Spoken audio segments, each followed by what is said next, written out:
La unidad esta, el módulo 2, se llama Herramientas cartográficas para el análisis ambiental. El fondo que utilicé es la ruta sanmartiniana, un poco como para decir, bueno, ya en aquellos años se usaba cartografía con muy buena definición o con muy buena precisión. Eran arrieros o eran vaqueanos que conocían el territorio, conocían el lugar donde se movilizaban y entonces iban aprovechando los elementos naturales que son las quebradas, los valles, los ríos, las líneas de cumbre y los caminos principales o huellas para ir trazando distintos dibujos, distintos mapas. Como les decía, es sobre la ruta que siguió el general San Martín para ir a Chile, bueno, y liberar gran parte del continente sudamericano. La unidad 2 es herramientas cartográficas, tiene estos 4 temas. El tema es de definiciones y nociones básicas de cartografía. Por un lado están las cartas o mapas y su componente y cuál es su utilidad. Y el tema 3, las cartas topográficas, componentes y su utilidad, porque son distintos un mapa a una carta topográfica, ya vamos a ver por qué. Y después tenemos otras herramientas o cartográficas, otras herramientas que son las imágenes satelitales. Esperen un segundo, quiero ver si efectivamente lo estoy grabando, no me acuerdo. Sí. Bien. Desde la antigüedad, esto es un poco leído, pero bueno, la imagen muestra una tablilla de Babilonia en el siglo VI a.C., en la cual lo de arriba son la descripción y lo de abajo, los círculos, son los elementos que componen el mapa para ubicarse. De la antigüedad, la geografía y la cartografía han sido disciplinas científicas que se encontraban unidas. La geografía estudiaba la vida, la localización, la relación en el espacio terrestre, y la cartografía era un material indiscutible, ¿no es cierto?, como decía el geógrafo, para poder trazar esos mapas, esas localizaciones de distintas actividades o fenómenos, para facilitar después el análisis o la disposición de recursos o el traslado de un lugar a otro. Fue Erastóstenes de Cirense en el año 275 a 124 a.C. que realiza el primer mapamundi con un sistema de meridianos. Es el primero que incluye las coordenadas geográficas en un mapa, es Eratóstenes, y hace un mapa, ¿no es cierto?, del mundo de acuerdo a cómo se concebía en esa época. Hablamos del año 275 aproximadamente antes de Cristo. Fíjense que estaba parte África, Europa, parte Asia y la India. Hay otros continentes como Antártida, América, Oceanía, que no, bueno, todavía no, o se conocían, se conocían para los habitantes que habitaban efectivamente esos territorios, pero para esa concepción eurocentrista, digamos, del mundo todavía no. Entonces la cartografía es una expresión gráfica en general que debe ser concebida como un lenguaje, es decir, como uno de los medios fundamentales empleados por el hombre para registrar y comunicar a otros sus observaciones. Es la herramienta distintiva del geógrafo y el documento básico de gran parte de la enseñanza de la geografía. Es una vista del continente americano desde el espacio. Se ven distintos fenómenos. Es prácticamente una imagen satelital vista de muy lejos. Al fondo se ve la luna y se ven algunos ciclones, algunos centros de baja, algunos centros de alta, la cordillera de los Andes, el macizo de Brasilia, la llanura chacopampiana,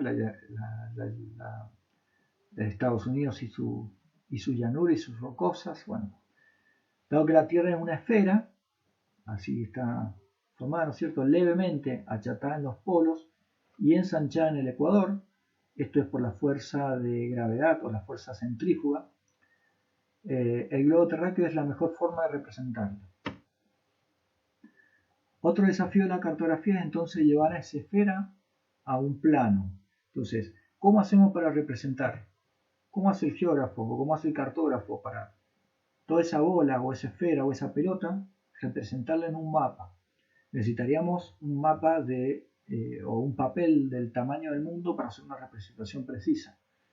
Entonces, vamos a utilizar distintas escalas y distintos métodos de representación para tratar de aproximar el dibujo que se haga en el papel a lo que es realmente en la realidad. Entonces el desafío era ese. Nosotros vamos a tener distintas proyecciones. La proyección cilíndrica, que es un cilindro que envuelve al mundo, y entonces van a ser, cada elemento va a ir como reflejado, digamos, si fuese un espejo, como reflejado en la parte del espejo y ahí dibujado. Imaginemos, no digo un espejo.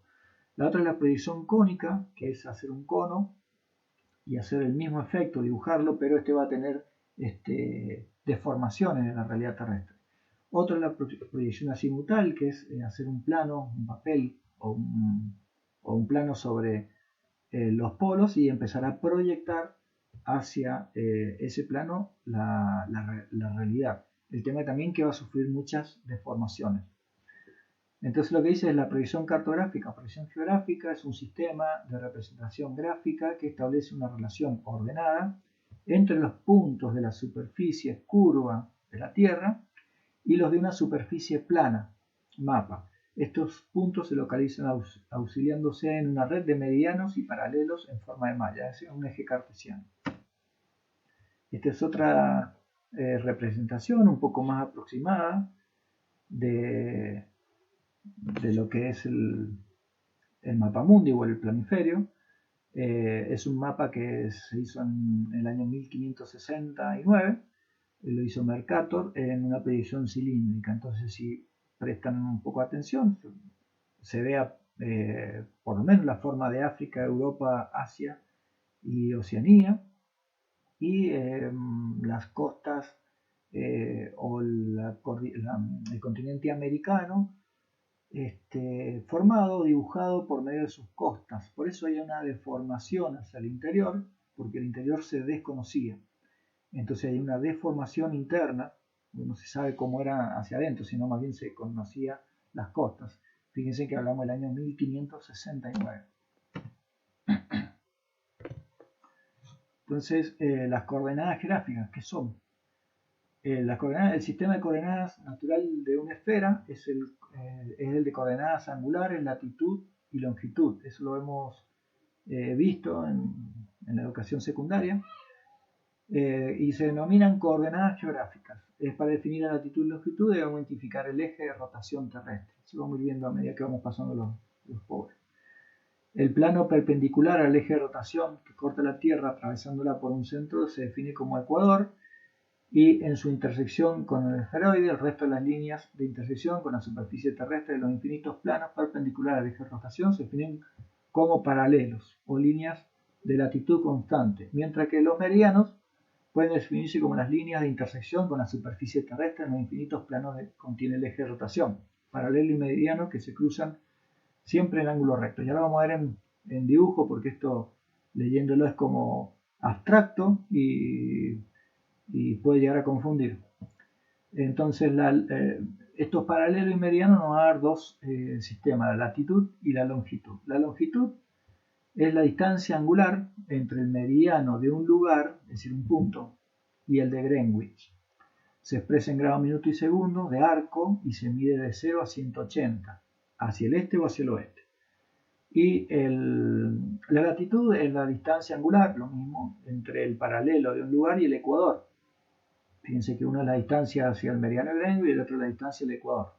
Se expresa en la misma unidad que longitud y se mide de 0 a 90 hacia el norte y hacia el sur. En la gráfica es más amigable, es más bonito verlo. Esta es la línea de ecuador, el mundo lo vamos a cortar en dos para poder representarlo siempre, ¿no? El mundo lo vamos a cortar en hemisferios, el hemisferio norte y el hemisferio sur. Esa línea que va a dividir al hemisferio norte y el sur se llama ecuador, es el de 0 grados. Yo se lo dije que ya se había visto esto en la secundaria seguramente. Y también se divide en dos, hacia el este y hacia el oeste, por una línea de 0 grados que es el meridiano de Greenwich. Esto va a hacer porciones de planeta, digamos, porciones del mundo en paralelos.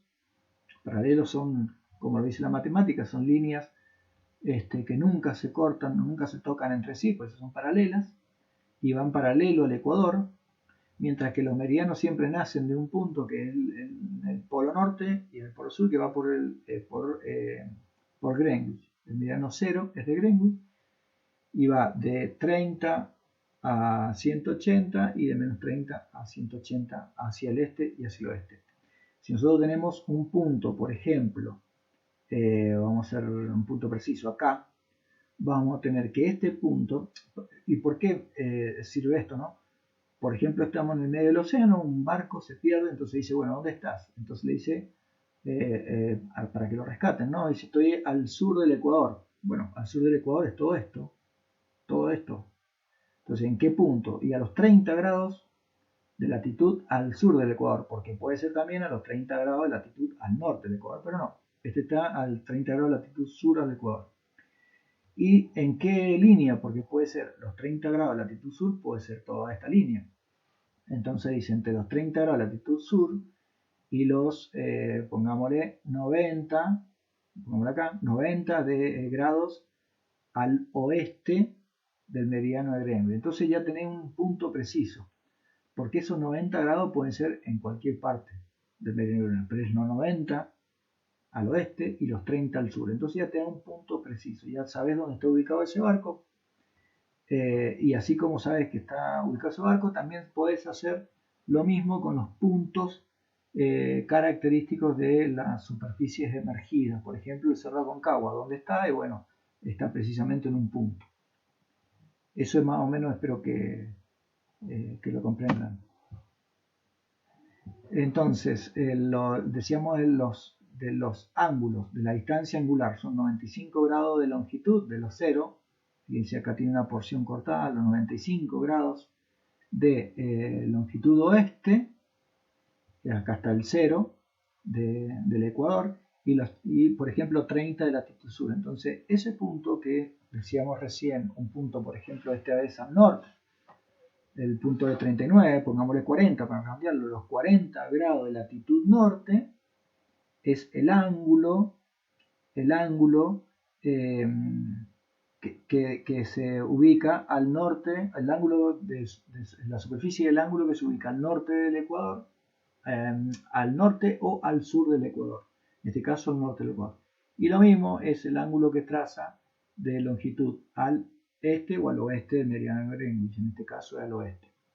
Esto también es otra gráfica para poder interpretarlo bien. Ahora vamos a otro punto que son los documentos. Ya entendemos por qué entonces los meridianos y paralelos, la latitud y la longitud, nos van a ayudar a descifrar a nosotros, a ubicar un punto en el espacio, y también nos va a ayudar a esos puntos, que puede ser el extravío de una persona, puede ser un barco, o un fenómeno natural, un río, una quebrada, una montaña, una llanura, una ciudad, un límite administrativo. Ese punto, cómo puede trasladarse hacia el plano para poder cartografiarlo. ¿Y cómo lo vamos a cartografiar? A través de documentos. ¿Y qué tipos de documentos hay? Hay tres tipos de documentos: mapas, planos y cartas. Vamos a ver cada uno. Los mapas. Los documentos cartográficos es un diseño para representar en forma gráfica toda o una parte de la superficie de la Tierra en un plano. A la derecha nosotros tenemos el plano, o el mapa, mejor dicho, el mapa de la provincia de Mendoza y las coordenadas geográficas hacia el sur, que son latitud y longitud hacia el oeste de Greenwich, hacia el sur del Ecuador y hacia el oeste de Greenwich. ¿Qué tipos de documentos dijimos que existían en las cartas? Los mapas, que es una representación gráfica y métrica de una porción del territorio, generalmente sobre una superficie bidimensional, es decir, tiene dos ejes, las coordenadas X e Y, dos ejes, por eso es bidimensional. Y ahí radica la diferencia entre mapa plano y carta topográfica. La carta topográfica se le asigna una tercera variable que es la Z, la altura. Entonces es tridimensional la carta topográfica. Dice, pero que puede ser también esférica como ocurre en los globos terráqueos. El mapa tiene propiedades métricas, significa que es posible tomar medidas de distancia, ángulo o superficie sobre él y obtener un resultado que se puede relacionar con las mismas medidas realizadas en el mundo. Acá abajo nosotros vamos a ver uno de los elementos de la carta, que es la escala. Entonces, no veo muy bien, a ver si de 0 a 20 kilómetros y de 0 a 40 kilómetros. Quiere decir que esa unidad de medida, de 0 a 20, si nosotros agarramos una regla, medimos acá, de acá a acá, en la realidad son 20 kilómetros y en el papel son 1 centímetro y en la realidad 20 kilómetros. Esa sería más o menos la lectura.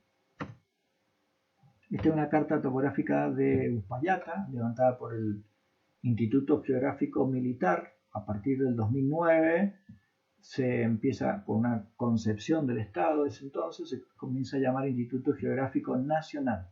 Estas cartas son levantadas por el IGM, que era el ejército, porque tenía fines de protección y también de relevamiento y levantamiento, saber qué es lo que tenemos en Argentina para poder protegerlo, para poder cuidarlo, para poder explotarlo. Esto fue en el año 1920, pero el Instituto Geográfico Militar nace a fines de 1800 y con esta idea también de aprovechar recursos y todo eso. En los elementos vamos a ver un título, el título, este se llama la hoja, es la 336993 porque son 3369 son las coordenadas.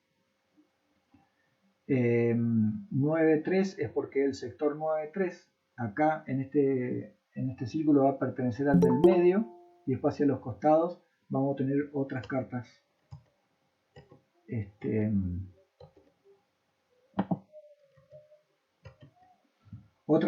que son suplementarias y que son las que van hacia el este, al norte, al oeste y al sur. La escala, siempre el factor de escala va a estar, que una escala, esta sería 1 en 50.000. Nosotros vamos a tener distintos tipos de escala, la 1 en 50.000 es la que más manejamos en montaña, porque tienen mayor precisión, hay más chica, claro, pero tienen mucho detalle y son muy prácticas. Después están las 1 en 100.000, 1 en 250.000, pero ya abarcan una superficie de suelo más grande, entonces se pierde el detalle. Mientras más chiquita es el número, más grande es el detalle. Esa es una relación inversa. Y al contrario, mientras más grande el número, por ejemplo, una escala 1 en 1.000.000, sería casi la República Argentina, 1 en 1.000.000 o 1 en 2.500 millones sería, abarca gran superficie del terreno, pero es muy poquito el detalle. Entonces no nos serviría a los fines prácticos del montañismo, por ejemplo. Y después abajo tiene todo lo que son las leyendas del mapa, toda la leyenda de una carta topográfica, en donde todos estos elementos van a estar representados en la carta. Este documento cartográfico tiene las coordenadas X e Y como el mapa y como el plano, pero se le agrega otra variable que es la altura. Acá vemos las curvas de nivel que nos van a indicar qué altura tiene ese terreno en esa coordenada geográfica. Entonces vamos a ver que si las curvas de nivel se acercan, la equidistancia se dice, se acercan mucho, significa que la pendiente es bastante pronunciada. Y por inversa, si las pendientes se alejan, significa que la pendiente es baja, muy baja pendiente. Esto sería el valle de Uspallata. Y la precordillera hacia el este de Uspallata y la cordillera frontal hacia el oeste de Uspallata. Esta sería la pampa de Uspallata, la pampa de Tabolango, el río Mendoza y la ruta 7. Después por acá viene la ruta 13, que es la que une el barrio municipal con Uspallata, y después la ruta, no me acuerdo si era 142 o 149, la que va a Barriales. Y la 52 que viene por acá y que va a... Nico, ¿te puedo hacer una pregunta? Sí, a Villavicencio, que es provincial. Sí, no, mi amor, yo estoy más tarde. Sí, decime.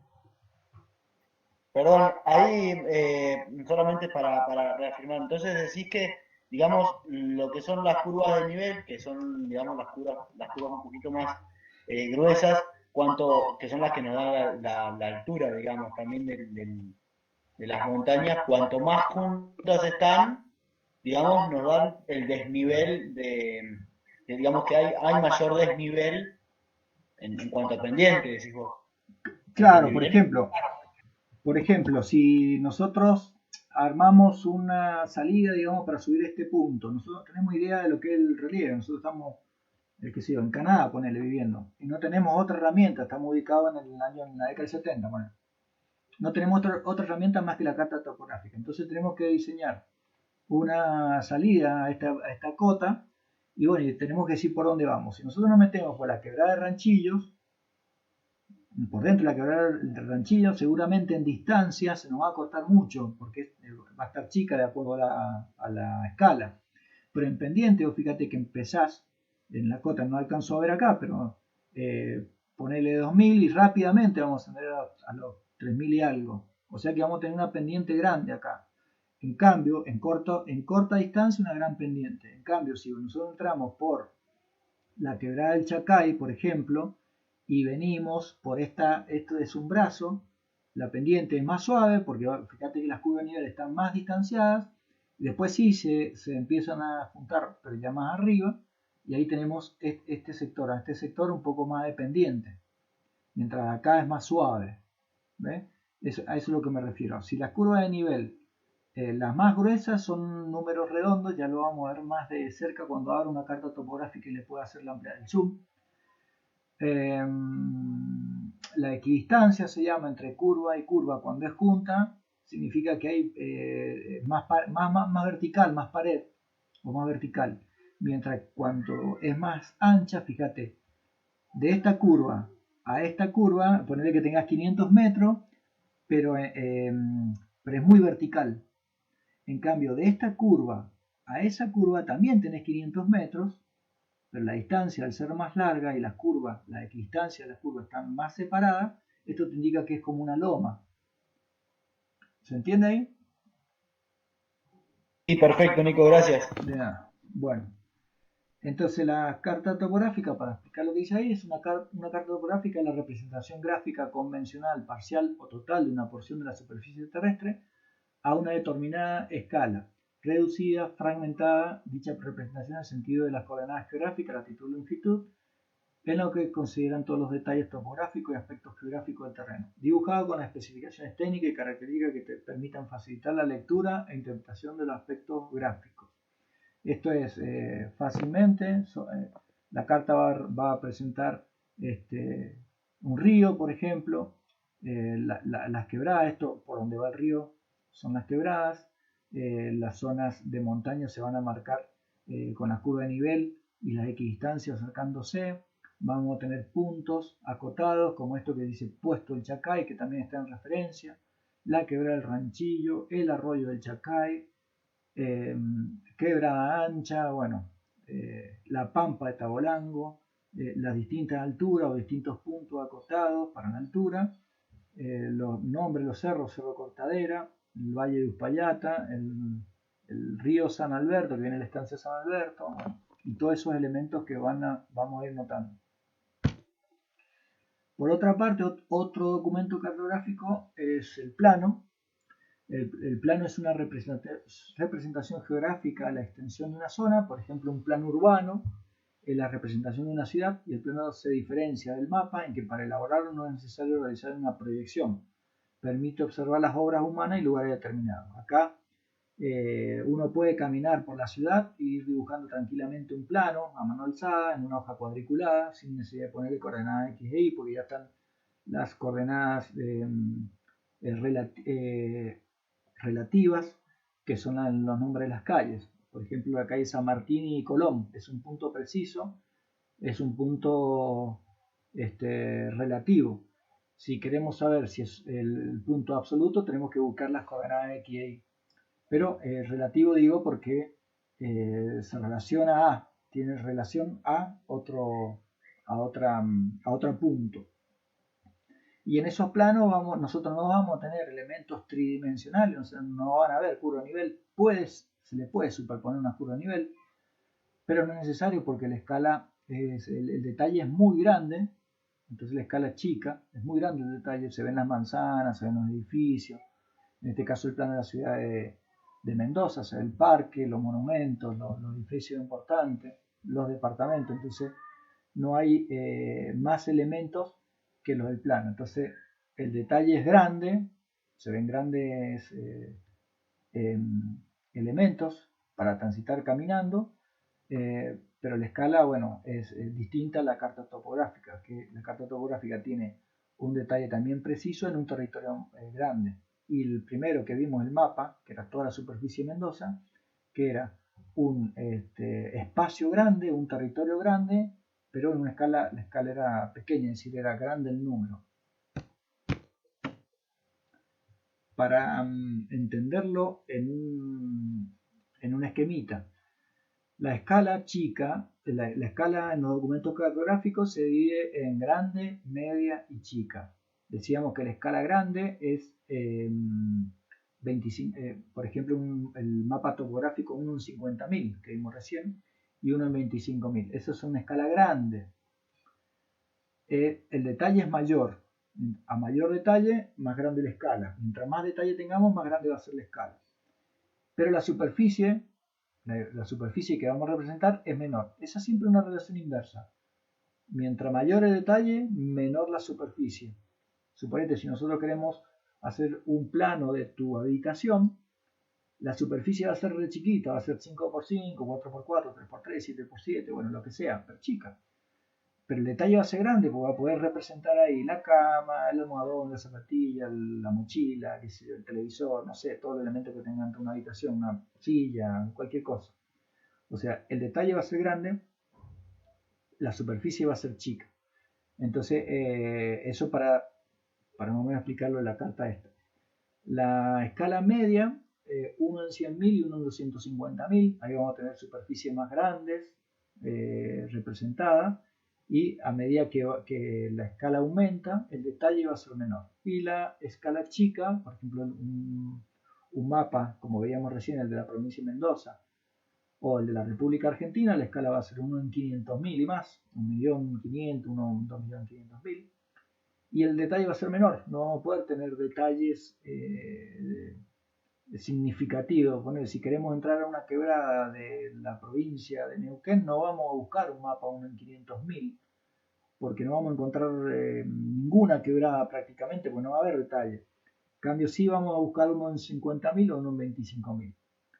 Esto es, nosotros ubiquémonos en la época en que se trazan estos mapas, estas cartas topográficas. Esto es, esta explicación, digamos, es la base teórica de lo que después fue el Google Earth, fueron los GPS y todo esto. Entonces, entendiendo un poco o entendiendo cómo se configura estos conceptos de escala, de detalle, de cartas topográficas y mapas y planos, vamos a entender el desarrollo posterior de las tecnologías, de las nuevas tecnologías. Los elementos que tiene una carta: el título era la carta de Uspallata, subtítulo, estación Uspallata, por ejemplo, las coordenadas geográficas, latitud y longitud, eso se ve en los ángulos. Supongamos que esta sea la carta que estábamos viendo recién. En este ángulo va a haber una coordenada longitud hacia el oeste, latitud al sur. La localización relativa eran los cuadraditos que estábamos viendo arriba, que decía que era la carta central, la rosa de los vientos, la escala gráfica, escala numérica, referencia del mapa, puntuales, lineales, ariales, fuente y año de elaboración. La hoja se llama Cumbres del Yaguarás. Decíamos la posición relativa. El título, Cumbre del Yaguarás, la carta topográfica de la República Argentina. El título se llama Cumbre del Yaguarás, Mendoza. Levantada, efectuada en los años 1924, 1925, 1928, 29 y 1945. Es decir, que de ese año hasta ese año hicieron los levantamientos y posteriores correcciones. En los levantamientos participaban topógrafos, geólogos, geógrafos, lingüistas, antropólogo, bueno, una variedad muy grande de ciencias. La hoja, para ubicarla, es la 336984. La edición política es esta es una zona de litigio entre las provincias de San Juan y Mendoza, ahí lo dice aclarado. Esto es Mendoza, el departamento de La Cera, así que la hoja abarca parte de eso y Luján de Cuyo. El levantamiento, fíjense acá están los años, en el 1925 de esta hoja de 3369, este sector se levantó en 1925, este en 1998, toda esta parte en 1945, pero a otra escala, 1 en 100.000. Y después en 1928, en 1929 y en 1924 todo este sector de Cartago, esta porción. Dice fotografía terrestre expedida en escala 1 en 50.000. También se hizo fotogrametría. Lo que decía al oeste de Greenwich, fíjense, 69 grados, 45 minutos al oeste de Greenwich, este punto de la carta. Y 32 grados, 30 minutos al sur del Ecuador, ese mismo punto de la carta. Veíamos recién, este es el cordón de la cordillera del Tigre, en la cumbre de Alboraz. Esto sería Cerro Nevado y Cerro Tigre. Pero acá lo que vamos a ver es la equidistancia entre las curvas de nivel. Hacia la cumbre, si nosotros queremos hacer algo, digamos, algo osado, algo, qué sé yo, con vértigo, qué sé yo, cómo llamarlo, podemos venir por acá, porque acá es más vertical, por esta quebrada es mucho más vertical que si venimos por estas lomas. Fíjense que la disposición de las curvas nos da cuenta de que esto es una loma o un brazo del cerro y salir a la cumbre, cualquiera nos va a llevar.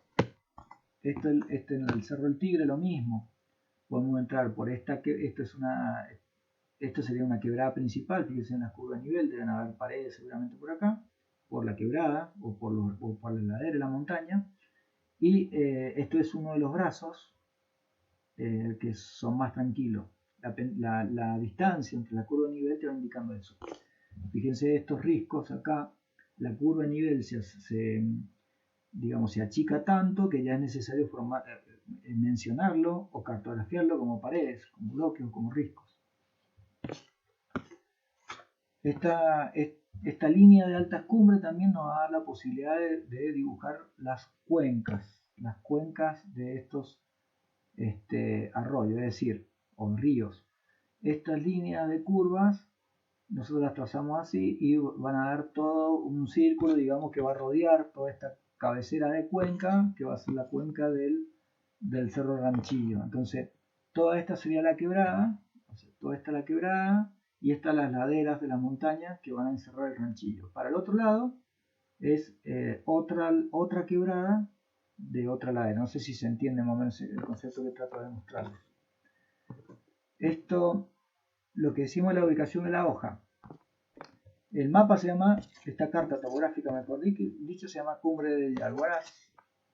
Y si vemos el sector de hoja antiguo, formato que la compone, San Alberto y Río Blanco, y la situación de la hoja. Estos son todas hojas escala 1 en 50.000. Hacia el norte va a haber otra carta que se llama Cerro Grande, que fíjense que las 8.2, 3369 por la coordenada 8.2. Esta es la de Tambillos, que es 336991, 336993, estación Uspallata, 336915.1 Uspallata, 336914.2, estación Polvareda, 14.1 Puente Inca, 8.13 Romino, 8.1 es una zona que no está identificada, por lo tanto en realidad no ha sido relevada por el ejército porque es una zona de límite con Chile, de muy difícil acceso, por eso no alcanzaron en esa época, en ese año, en el 40 y pico, a hacer el relevamiento. Quizás más en la actualidad sí está, de hecho si uno lo puede sacar del Google, las hojas, pero fíjense cómo va, el 3369, 81, 82, 83 y 84. Estas 4 cartas harían una carta de 1 en 100.000, más o menos como para que se ubiquen. Bueno, Eso vemos los primeros elementos. Después vemos abajo la escala de coordenadas, cómo sacar coordenadas geográficas para identificar un punto que esté de este lado, por ejemplo, un punto acá. ¿Cómo hacemos para sacar la escala geográfica? Bueno, tenemos que medir las coordenadas, después hacer una serie de sumas, eso después lo podemos ver, y sacás la coordenada de un punto. Esto es, le vuelvo a repetir, es el concepto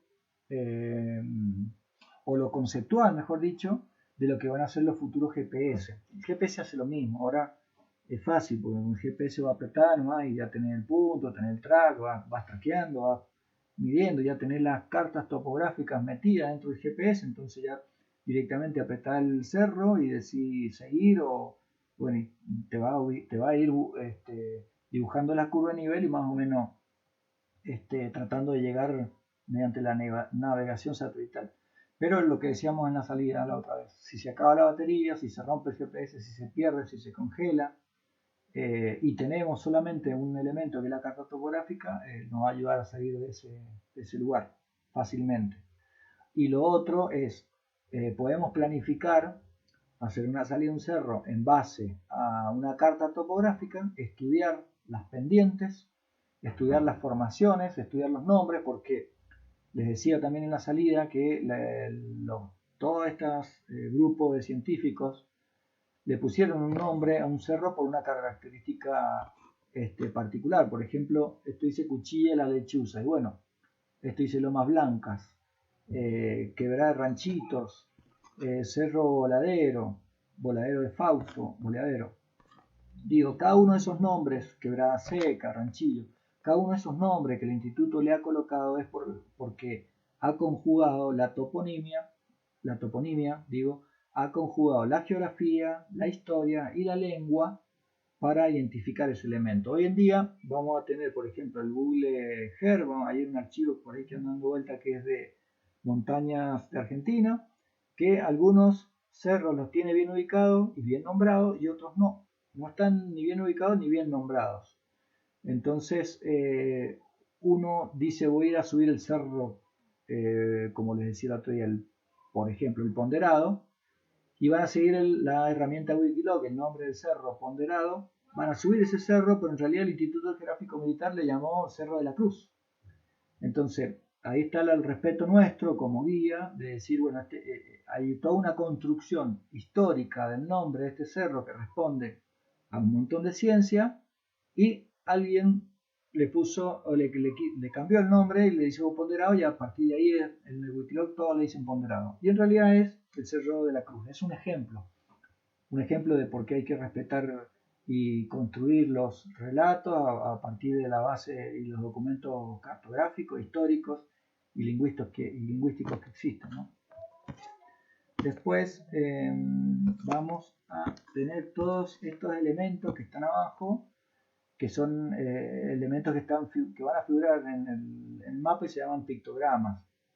Los que son lineales aparecen en un lado, los límites internacionales, provinciales, digitales, departamentales, las rutas, los caminos consolidados, caminos secundarios, alambrados, bueno, en fin, todo lo que es lineal. Después, huellas, picadas, caminos, vía férrea, vía tranvía, estación parada del río, los pasos vía férrea, viaducto, puente de hierro, teléfono, y después van a empezar a aparecer algunos otros elementos que son más que tienen que ver con la topografía o con lo físico. Esto que mencionamos al principio son elementos que ha introducido el hombre, tanto los límites como las líneas de camino o las obras son elementos que ha introducido el hombre en el terreno. Mientras tanto hay otros elementos que son físicos, que son propios del terreno. Por ejemplo, la vegetación.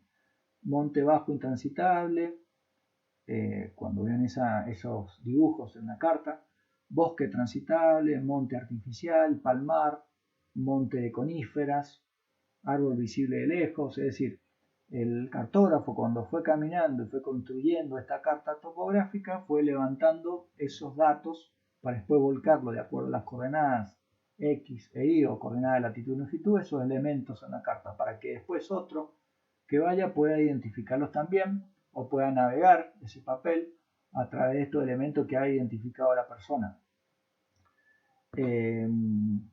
Bueno, matorral, pajonal, malezal, igual hay algunos elementos acá, por ejemplo, en el norte de la precordillera, entre la sierra, el cordón de la Sierra de las Higueras, el cordón Peña Higuera, digo, y la Sierra de Villavicencio, o de Payata, ahí figura monte intransitable, claro, porque en la época en que fueron había jarillas de 3 metros, o sea, muy, muy altas, con chañares, algunos algarrobos, entonces sí, realmente era intransitable, pero el avance de la ciudad hacia los sectores de montaña ha hecho que eso se tale, entonces ya ese monte intransitable ya pasa a ser un coironal o un monte bajo en la actualidad. Pero bueno, esos elementos en la carta en esos momentos que se levantó estaban. Después, bueno, otro elemento como bañado, terreno anegadizo, cursos de agua, canal, acequia, molinos de viento y estos iglesia, capilla, cementerio, no ladrillo, estos puntos que van a ver en las cumbres de las montañas y van a identificarlo fácilmente. Es el punto fijo o punto acotado, que se le dice tetón, en realidad son unos elementos redondos, como unas monedas así bien grandes, que son circulares, y en el medio tiene un triángulo. Ese es un punto trigonométrico, o un punto fijo, o un punto acotado, que pone el Instituto Geográfico Militar para señalar el punto preciso, la altura precisa de ese cerro a través de, bueno, de trigonometría. Después, punto astronómico, punto auxiliar, lo que decía, las partes rocosas de la montaña, las curvas de nivel y su altitud. Estas líneas que indican barrancas, estas indican que son figurativas porque no han sido, digamos, calculadas en base a ecuaciones trigonométricas o análisis trigonométrico, entonces han sido calculadas y figurativas. Lo que en la realidad podría ser algo distinto. No tan distinto, pero sí algo distinto. Y bueno, zona cubierta de nieve perpetuo. Eso también nos va a ayudar si hacemos una navegación en el mapa, a saber dónde sacar o derretir nieve o sacar agua para planificar una expedición larga. Después, bueno, las abreviaciones de aduana, almacén, arsenal, distintas abreviaciones, puesto, punto trigonométrico, quebrada, quinta, pero bueno, son abreviaciones que vamos a encontrar en la carta y que nos va acá que están simplificadas en la carta y acá están escritas como corresponde. Todo eso está acá dentro de la carta. Una vez que identificamos, vamos a poder ir avanzando más fácilmente. Digo, identificando cada uno de los elementos. Por ejemplo, ya dijimos cuchilla la lechuza y después vemos puntos con alturas, 3.862, 4.035, entonces esos son puntos acotados. Un punto acotado pues ya tiene la altura y sale el punto. Hay otro elemento, a ver si encuentro alguno de trigonométrico. Bueno,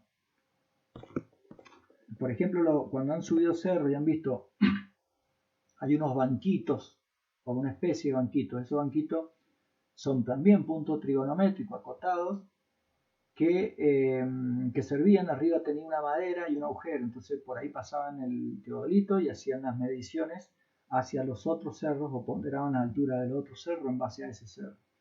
Pues esos son puntos acotados y los otros son puntos medidos. Pero esos asientitos, digamos, esos banquitos que hay arriba de los cerros son puntos trigonométricos del Instituto Geográfico Militar que utilizaba para eso. Esto más o menos es una carta topográfica y uno de los ejemplos. Después en la actualidad, bueno, en la actualidad hay otras herramientas, por ejemplo el Google Earth. Esto nos sirve a nosotros, las cartas topográficas nos sirven para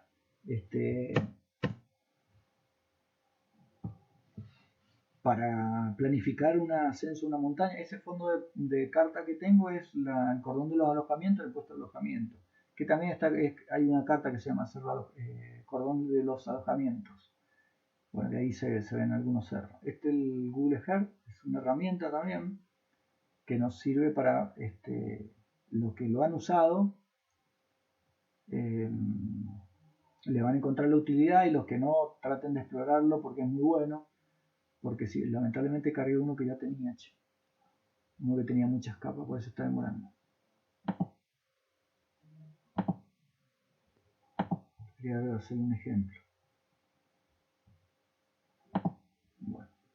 El Google Earth nos va a servir porque incorpora lo tridimensional del relieve. Entonces uno puede acercarse en base, por ejemplo, si uno hace una lectura de una carta del cordón de los alojamientos.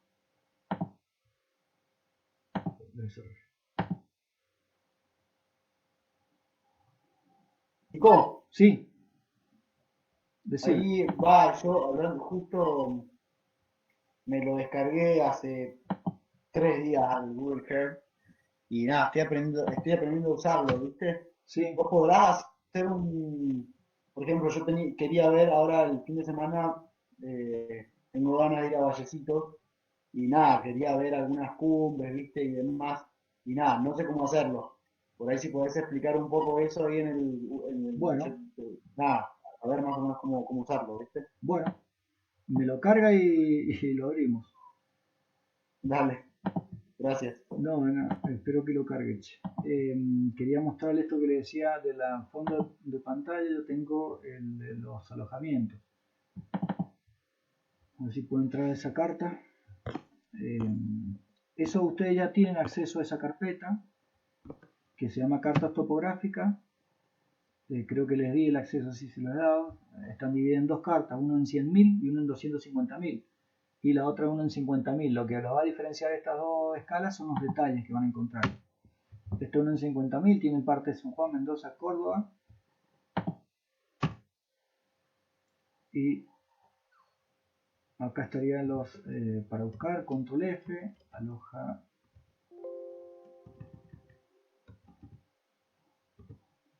Cordón del Cepillo, no. Está bien, porque está en San Juan.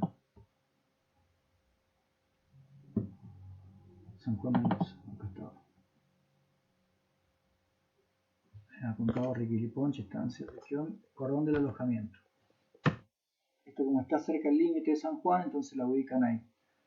La carta que les mostraba, o el fondo de pantalla ese que tengo, que tengo acá, se llama Cerro de Alojamiento, el cordón del alojamiento, donde pueden encontrar ahí fósiles de trilobite, que son un animalito que viven hace 540 millones de años. Esto rojo es Triásico, esto es Mioceno y esto es Paleozoico. Estructuras paleozoicas, del Devónico, y este se llama Cerro Aguilera. Pero este es el puesto de los alojamientos. Esto estaría, si nosotros hacemos un zoom, me acaba de tardar un poco en cargarlo.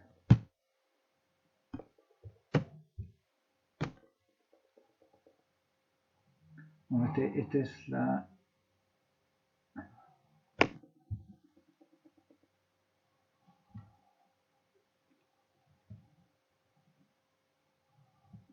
Bueno, esto sería el cordón de los alojamientos en el mapa, ¿no?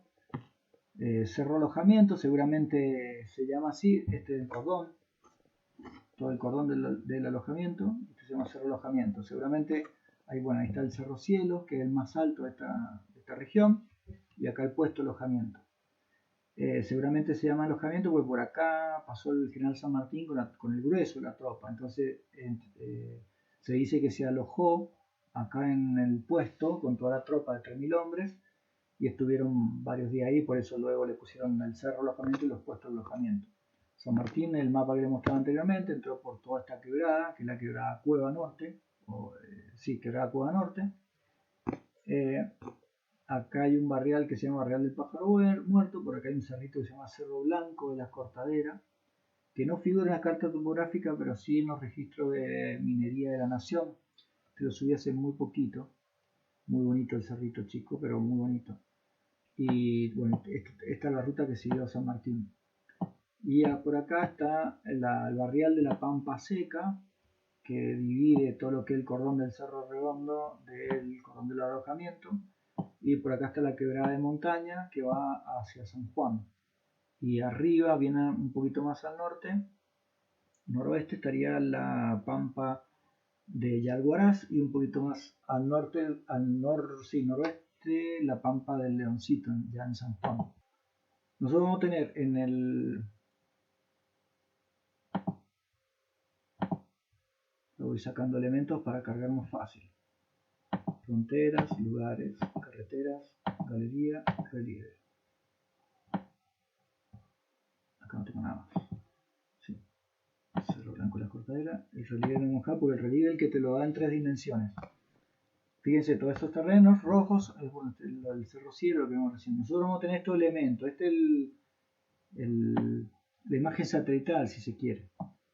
Esto sería el zoom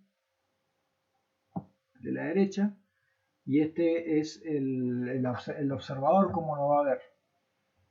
Nosotros dijimos que queremos ir al cordón del plata. Todo esto sería el cordón del plata. Este sería el cordón del plata. Nosotros lo definimos hace mucho en el CSIC como todo esto, como cordón del plata. Pero en realidad dentro hay otros cordones, como este es el cordón de la jaula, y para acá abajo estaría el cordón de Santa Clara. Bueno, vamos al cordón del plata, esta zona. Glaciar de Escombro, Morenas Coloradas, que es más fácil de identificar. Este es el glaciar de Escombro del Salto, y este, el que viene acá largo, es el Morenas Coloradas. Entonces, todo esto sería el glaciar de Escombros del Morenas Coloradas. Todo esto sería la cadenita, la famosa cadenita. Esto sería San Bernardo, Mausi, Pico Parra, Función, Colorado. Este sería el glaciar de Escombros Han Stepanek, que es el que va al cerro. Este es el cerro del medio, y este el pico o aguja al medio.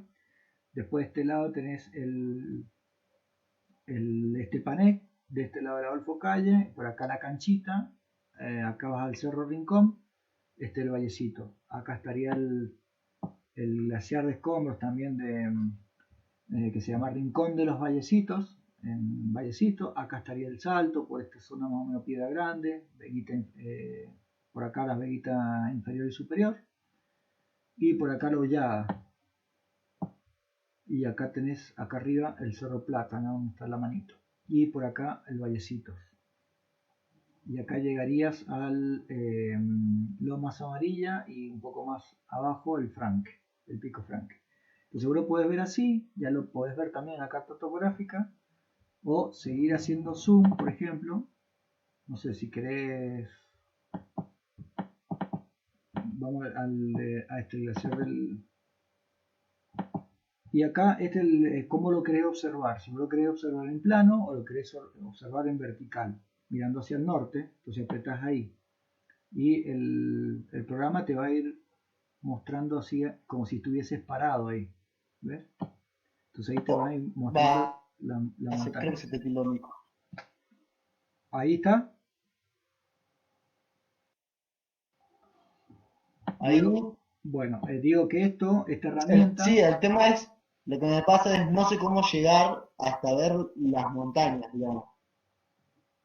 Bueno, hay una... O sea, vos ponés en el buscador Vallecitos y te lleva, y ahí vos después lo arrastrás hasta llegar a ver lo que son, digamos, los picos y demás. Es como que no sé cómo llegar a esa parte. Vos pones Vallecitos y te va a traer a Vallecitos, pero así, en blanco, digamos, o sea, todo lo que es la forma de relieve. Para eso vos te descargas unas capas, que yo después le voy a pasar el link para la descarga de esas capas. Que esas capas son los cerros que yo te decía recién, de que es un buen intento, pero algunos están cambiados de nombre o cambiados de lugar. Por lo general le ha pegado a varios, a otros no. Entonces vos, cuando en esta parte donde dice lugares, vos apretás, por ejemplo, los cerros de Mendoza, ¿querés ver? Apretás ahí, tildás, y te va a habilitar todo. Entonces fíjate que se veía el San Bernardo, la Quebrada del Medio, el Iluso, el Cáucaso, el Estudiante, el Loma Blanca, el Ignorado. Eso por ahí lo tenés, ¿cierto? Se ve, digo. Yo ahora estoy tratando de ver en el celular, pero pongo Vallecitos y me lleva como al pueblo, digamos, de Vallecitos, como a un pueblo de Vallecitos. Sí, acá. recintos, digamos. No, no me lleva al... No, claro, te lleva al estacionamiento, que es acá. Acá, que es la zona de estacionamiento. Ahí estaría la localidad de Vallecito, sería el pueblo, digamos. Pero después, si vos querés, por eso te digo, en el celular, Ni siquiera me lleva como... No, ni siquiera me lleva como a otro lado, digamos. Va, no entonces, sé. Si no, bueno, tranqui. bueno, te Si no, llevará en después otro Chacay. día te lo muestro con vos, pero... Bueno, sí, el tema es que el celular A no te va, ver... el celular lo que no te va a permitir es descargar capas. Todas estas son capas que son trabajadas en otros programas como por ejemplo el QGIS o el ArcView o el ArcGIS. El QGIS Claro, te digo porque son de descarga gratuita y están buenísimos. Los otros son pagos. El QGIS es una descarga gratuita y son pagos. Ahí vos podés hacer cartas, hacer mapas y después llevarte esos shapes o llevarte esos KML y descargarlos o cargarlos acá. Entonces yo acá tengo, por ejemplo, los claro, cerros, algunos ascensos que he hecho, que sé, lo he traqueado, o provincias sí. geológicas, bueno, tengo un montón de cosas. Entonces si vos querés saber algo de distancias, apretás acá la regla, esto en la máquina, le pones ahí línea y tenés ruta. La ruta mejor porque la ruta vos podés ir moviendo los puntos. Entonces vos apretás desde acá, que caminás y querés caminar en línea, no sé, hasta este sector, poner. Entonces vos te haces como Claro, para hacer... eso igual lo puedo hacer en el Sí, celular. Justo lo acabo de hacer un bueno, poquito. bueno, eso lo Me puedes aparece hacer. la regla. Eh, Entonces, ahí va. vos ahí tenés casi 2,5 kilómetros y le mostrás el perfil de elevación y te va a salir cómo arrancás de los 2.874 hasta los 3.500 metros. En 2,5 kilómetros, que son 500, 600, 700 metros en 2,5 kilómetros, es bastante pesado, digamos, o un poco pesado. Y la inclinación de la pendiente, acá te va a dar la Claro. inclinación promedio, 23 grados, la inclinación máxima de la pendiente, la ganancia de elevación, 628 metros, en una distancia de 2 kilómetros 600. Eso te sirve para planificar, para ir viendo por dónde entrar. Por eso recién te mostraba. Esto después lo guardás y si lo guardás se te va a Muy transformar. bueno. Si lo pones guardar, ahí le pones ruta Eblon y esto automáticamente te lo va a transformar en un shape o en un KML de lugares, en tus lugares. Entonces ya lo vas a tener después para hacerlo. Así vos vas a poder Pues se meterte, me cortó. ir analizando dónde hay un lago, dónde hay una laguna, dónde hay un río con agua o un río seco. Este río tiene agua, que es de la quebrada del medio, y acá ya se pierde el agua y ya está seco. Entonces vos, en un lugar que no conocés, Vallecito, bueno, está bastante caminado, pero en un lugar que vos conocés, vos dónde acampar, midiendo tiempo, midiendo distancia, midiendo pendiente. Después de acá, si vos lo haces así, te va a cambiar el norte, entonces vas a poder ver los cerros de otra perspectiva y ir buscando rutas de ascenso, distancias, bueno, en fin, todo lo que, ahí está el plato, todo lo que eso implica. Esto para alejarlo, para acercarlo, bueno, esas herramientas son buenas. Perfecto. Ahí logré posicionarme un poquito Bueno, en el plata y ahí estoy viendo los cerros. Ahí más o menos lo pude hacer. bueno, buenísimo. Esta es lo que le quería mostrar, que es una herramienta que es el Google Earth, que sirve, que la base del Google Earth es la carta topográfica, el IGM. El concepto es lo de la carta topográfica. Si ustedes se fijan acá abajo, ahí salen los grados, los minutos y los segundos de latitud sur y los grados, minutos y segundos de longitud oeste. La elevación, donde estás parado, y a qué altura estás mirando. Vos estás mirando a los casi 5.000 metros sobre el nivel del mar. Vos si lo vas corriendo, vas corriendo la latitud y la longitud. Y también podés correr la distancia a la que estás observando. Todos esos elementos, bueno, todo esto son elementos que sirven para hacer alguna planificación en algún cerro, conocer los lugares,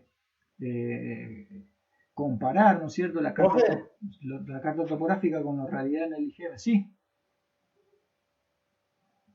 y vos podés, por ejemplo, no sé, yo acá justo me acabo de parar de Vallecitos, ponerle Vallecitos, marcar una ruta y dejarla guardada, por ejemplo, y que me quede, no sé, para cuando yo llego al lugar poder verla y por ahí capaz hasta seguirla o claro, analizarla desde ahí. claro, vos esta ruta, por ejemplo, yo esta ruta que acabo de hacer acá, yo si la guardo, esta es una ruta temporal. Yo le puedo guardar en mis lugares o guardar el lugar como y ya directamente me lo va a guardar con KMZ, ¿sí? Entonces yo lo guardo, por ejemplo, en el escritorio, le pongo ruta Evan, guardar. Listo, la llevo. Entonces después vos te vas a algún programita, que sea el Wikiloc, por ejemplo, o algún programa que te sirva para hacer algún seguimiento y la levantás. Por ejemplo, Wikiloc. Pero eso sí o sí con la computadora o no, con el teléfono no Sí, puedo. porque después te lo descargas en el teléfono. Vos ponés seguir ruta en el teléfono después. Vos lo llevas a tu ruta, por ejemplo, de Wikiloc. ¿El Wikiloc tengo que tenerlo en el celular también? O sea, Sí, ¿lo sí. tengo que usar en el celular o eso en la computadora? No, claro, lo tenés que tener en el celular para después seguirla. Vos la ruta que trazaste, por ejemplo, ahora Claro. pones subir ruta. Ahí está. Cerro Blanco, por ejemplo, Cerro Blanco, provincia geológica, unidad, ruta EPCAM. Subo esta ruta, listo, sube ruta y te va a aparecer después en el. ¿Ves? Esa es la ruta que vos trazaste en el Google Earth y te va a aparecer en el Wikiloc. Le pones continuar, que si querés agregar detalle o no.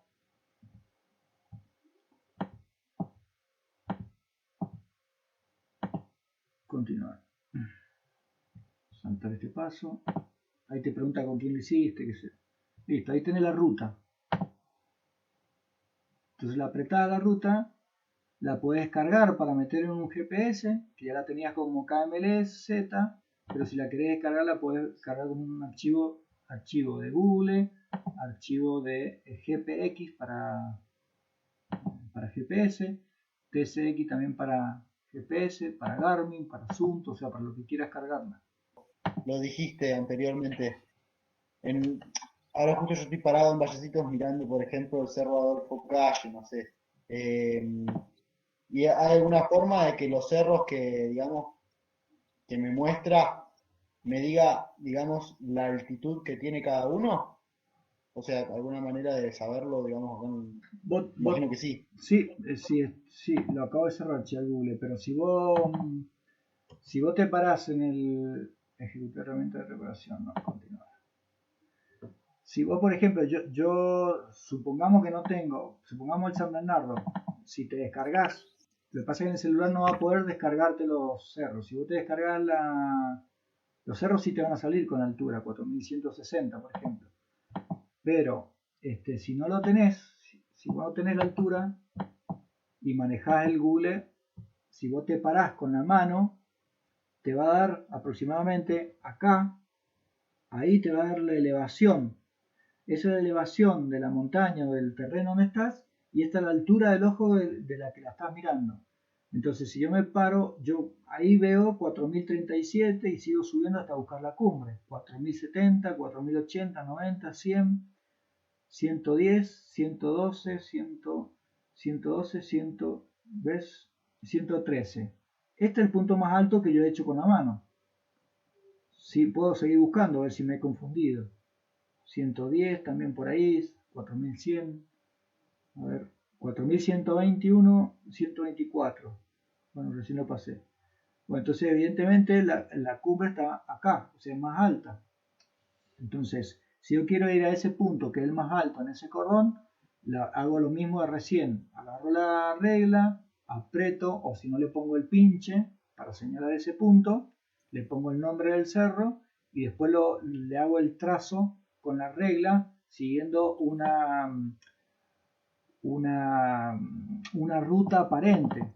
Nosotros en San Bernardo está más o menos caminadito, entonces si vos le haces zoom vas a ver Bien. esta huella que sigue acá, que vos la podés digitalizar con la regla para medir distancia. Ojo con venirte para acá.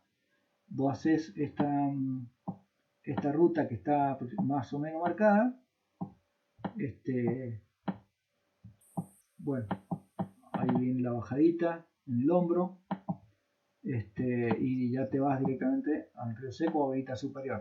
Ahí saca la distancia, lo cargas en el celular o lo cargas en el ¿cómo se llama? En el que vimos recién, en el Wikiloc, o en algún otro programa o en algún GPS, y ya después le pones seguir la ruta. Y te va a seguir por esa línea que vos marcaste, que está un camino bien marcado.